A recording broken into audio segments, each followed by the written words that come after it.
పీకే గారు పవన్ కళ్యాణ్ గారు చాలా సందర్భాల్లో మహిళల సేఫ్టీ గురించి మాట్లాడడం జరిగింది. మహిళల యొక్క అభివృద్ధి గురించి, సేఫ్టీ గురించి ఆయన మాట్లాడారు.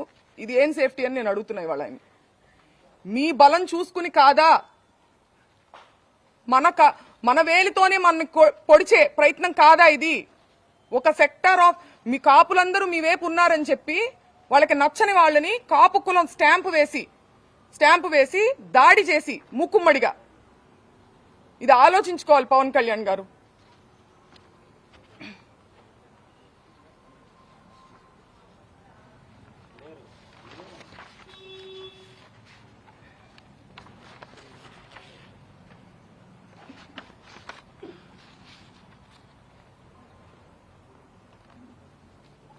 కుటుంబాన్ని టార్గెట్ చేయడం, కుటుంబంలో మహిళల్ని టార్గెట్ చేస్తే అంబటి రాంబాబు గారు భయపడతారు అనుకోవడం.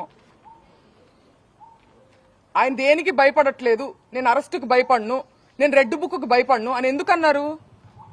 ఆ నిజాయితీ ఆయన దగ్గర ఉంది కాబట్టి, ఆయన కరెక్ట్ గా ఉన్నారు అనే నిజాయితీ, ఒక మోరల్ స్ట్రెంగ్త్ ఆయనకు ఉంది కాబట్టి ఆయన కాన్ఫిడెన్స్ చూపించారు.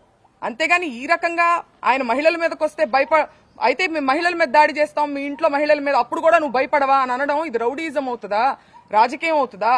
స్టేట్ లో లా అండ్ ఆర్డర్ ఉన్నట్ట అల్లరి మూకల్ని ఎంకరేజ్ చేసి, పోలీస్ వ్యవస్థను పూర్తిగా నిర్వీర్యం చేసి, దగ్గరుండి వాళ్ళని ఎంకరేజ్ చేస్తూ, స్త్రీల మీదకి ఉసిగొల్పుతూ, బయట ఉండి ఒక మహిళా ఆధ్వర్యంలో, ఒక మహిళా హోమ్ మినిస్టర్ ఉన్నటువంటి స్టేట్ లో ఇది జరుగుతుంది.